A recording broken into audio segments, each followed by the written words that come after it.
Why a camper van? Why not buy a caravan? You can tow it round and park it where you like. Why not just pack a tent? For not a lot of money, you can be camping out anywhere. What about a 5-star hotel? Or what about even a travel lodge or a Premier Inn? Caravans, they're a fantastic thing if you want to go to one place and stay a couple of weeks and be pretty static there on the campsite. If you want to try different stuff and tour around, see different places, a caravan is actually more of a limit than help. And of course, you have got to tow the thing as well. Not everyone enjoys the experience of dragging their home along behind them. With a tent, do I need to go into details? I mean, we're talking earthworms, we're talking rain, we're talking sweat.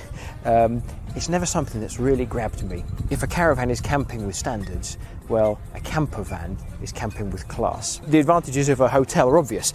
Someone else is going to cook for you and clean for you and make you feel very, very welcome and cosseted. The one thing you can't do with a hotel is make up your own agenda. You have to rather dance to someone else's tune. Do you know, with a camper van, of course, you can do the 2-week holidays away and tour France or stay in England. And lots of our customers, when they buy a camper van from us, that's what they're expecting to do. What they often say to us when they come back is, we didn't realise we'd be able to have great afternoons out at the spur of a moment. We'd be able to enjoy National Trust and English heritage properties so much more. We'd be able to nip down to the seaside and take our own cafe and lounge with us. We didn't realise we could go and stay at friends and have a glass of wine and stay the night on their drive.